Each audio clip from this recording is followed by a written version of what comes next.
Shalom sahabat LPP Sinode. Berjumpa dengan saya Budi Setio Kuncoro. Saya staf administrasi di LPP Sinode. Kali ini saya akan membacakan bahan persekutuan doa ketiga yang berjudul pengharapan. Bahan ini diambil dari bahan bulan keluarga tahun 2024. Bacaan Alkitabnya diambil dari kitab Wahyu pasal 21 ayat 1-8. Pengharapan. Hidup seringkali tidak mudah.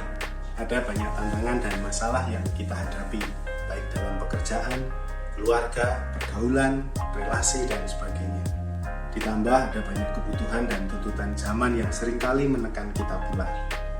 Dunia digital dan media sosial tidak hanya menuntut kita untuk terus mengikuti perkembangan dan menyediakan kuota internet, tetapi juga mengikuti tren dan gaya hidup. Akibatnya banyak orang mengalami stres. Remaja stres jika apa yang ia unggah tidak juga mendapatkan tanda like atau suka. Apalagi jika ia kemudian dibully karena unggahannya tersebut. Bullying adalah kekerasan yang sangat berat untuk ditanggung karena menusuk ke dalam diri pribadi korban. Orang bisa merasa putus asa karena selalu dikritik di dunia maya. Akibatnya ada orang yang kemudian bunuh diri karena tidak kuat menanggung tekanan hidup yang sangat keras dan kuat. Lalu bagaimana kita menghadapi semuanya ini agar kita terhindar dari putus asa dan keinginan bunuh diri? Ada satu kuncinya, yaitu pengharapan. Di kalangan orang Kristen dikenal istilah eskatologi yang berasal dari bahasa Yunani eskaton, yang berarti ajaran tentang hal-hal terakhir. Eskatologi merupakan usaha orang beriman yang penuh harapan Kristiani memandang ke depan sebagai masa penyelesaian yang sempurna dan definitif dari masa sekarang ini. Pada zaman baru yang akan datang itu, segala sesuatu baik dan indah, adil dan damai. Maka semestinya pengharapan tentang akhir zaman itu membuat umat Kristiani bersukacita, termasuk dalam menghadapi persoalan-persoalan dalam hidup ini. Kita perlu memiliki motivasi untuk menjalani hidup yang benar di hadapan Tuhan, serta hidup dekat dengan Tuhan.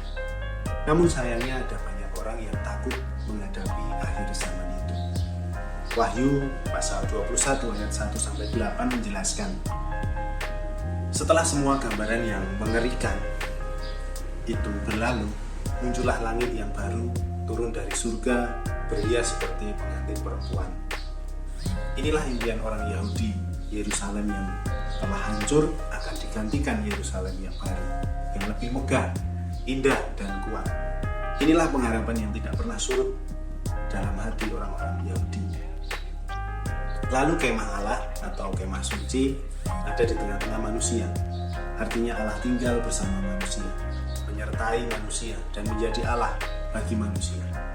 Maka tidak ada lagi air mata, maut, perkabungan, ratap tangis, duka cita yang lama telah berlalu.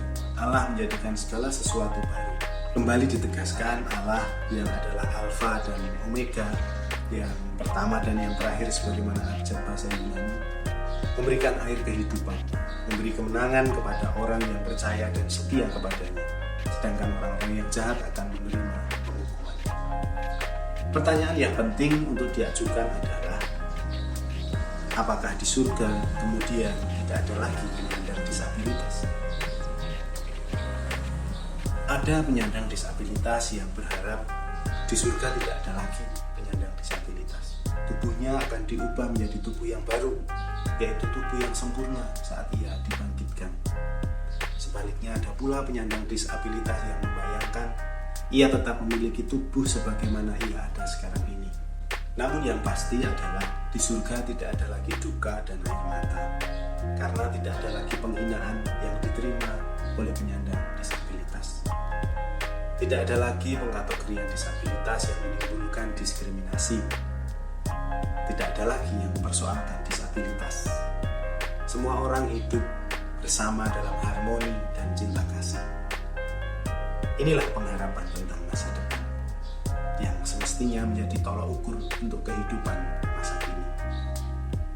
Maka keluarga dan gereja pun perlu ikut berjuang untuk mewujudkan kehidupan bersama dengan para penyandang disabilitas dan untuk membawa pengharapan bagi penyandang disabilitas maupun tentunya kepada bukan penyandang disabilitas, di mana tidak ada lagi air mata, mau berkabungan ratap tangis, duka cita yang disebabkan berbagai sikap dan persoalan yang memecah belah, meminggirkan dan mendiskriminasi.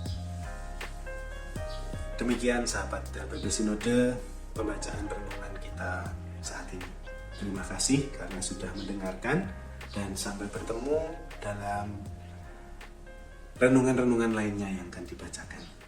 Selamat beraktivitas, Tuhan memberkati.